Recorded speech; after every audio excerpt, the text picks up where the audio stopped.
મારું નામ સુરેશભાઈ સિલુ છે. શું આક્ષેપ થયા છે, શું મામલો છે? કાલે ધર્મેશભાઈ તરાવિયા કરીને જે વ્યક્તિ છે માધવ થ્રેડવાળા, એને મારા વિરુદ્ધ એક વિડીયો જાહેર કરેલો છે. એ તદ્દન પાયા વિહોણા છે. એને ઘણા બધા આક્ષેપ કર્યા છે. એમાંનો એમ કહે છે કે ભાઈ રાજેશભાઈ સિલુ મને આવી રીતે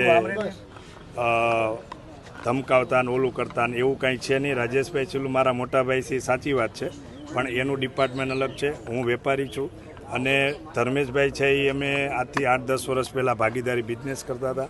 અને એને એવા આક્ષેપ કર્યા છે કે ભાઈ માધવ થ્રેડ નામની જે પેઢી હતી એમાં વાત થઈ હતી કે આટલું પેમેન્ટ આપવાનું, તો મારા ભાગનું જેટલું પેમેન્ટ હતું એ મેં એને આપેલું છે અને એના મારી પાસે ઓથેન્ટિક પુરાવા છે.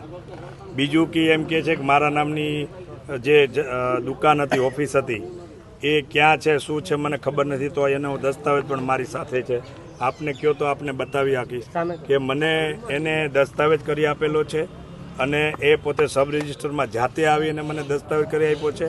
અને અમે એને વ્હાઇટનું બેંકમાં પેમેન્ટ પણ આપેલું છે.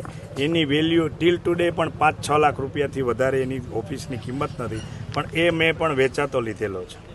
તમે જો એમ આક્ષેપ થઈ પાયા વિહોણા છે તો સસ્પેન્ડ કરવાનું કારણ શું? કારણ શું? એ મારા ભાઈની મેટર છે. હું તો મારા ભાઈની મેટરમાં કોઈ વસ્તુ અમને લાગી એ અલગ છે, અમે અલગ છે. તો એનું સસ્પેન્ડ શા માટે કર્યા છે? ના સાહેબ, એ એમની મેટર છે, મને ખ્યાલ નથી. તમારી ઉપર કેમ આક્ષેપ કર્યા? મારા આક્ષેપ મારા ભાઈને ક્લબ કરી મારા ધંધાને નુકસાન થાય અને અમારા સમાજમાં અમારી આબરૂ જે છે એ આબરૂ અમારા પરિવારની જાય એવો. તમારા ભાઈને સસ્પેન્ડ કર્યા તમને કારણ નથી ખબર કે? ના સાહેબ, મને કોઈ કારણ ખબર નહીં. આપને ખ્યાલ જ હશે મીડિયામાં એમને જે કંઈ વાયરલ. તમારા રિલેશન છે કે નથી? કોને સાથે? તમારા ભાઈ? હા, મારા ભાઈ સાથે રિલેશન છે, પણ એક ભાઈ તરીકેના છે. ધંધાના અમારે કોઈ રિલેશન નથી. માધવ થ્રેડ દ્વારા ભેગું તમારી ભાગીદારી કેટલો સમય રહી? માધવ તારી ભાગીદારી છેલ્લા 7-8 વર્ષથી રહી, પણ એને શરૂઆતથી અમે જોઈન થયા પછી થોડોક ટાઈમ જ કામ કર્યું છે સાહેબ. અને મારા જે પૈસા છે પોતે પર્સનલ જ ઓળગી ગયા છે. એને મારી પાસેથી અત્યાર સુધીમાં 82 લાખ રૂપિયા લઈ ગયા છે ભાઈ.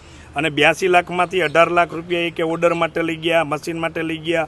એ મશીનો પણ બારોબાર વેચી નાખ્યા છે. અને એમ કહે છે હવે કે મશીન મારા ગોડાઉનમાં, તો મશીન જે પડ્યા છે એ જૂનો ભંગાર પડ્યો છે. અને ટીલ ટુડે આજની તારીખમાં એમને જોતો હોય તો હું કાઢી આપવા માટે રેડી છું.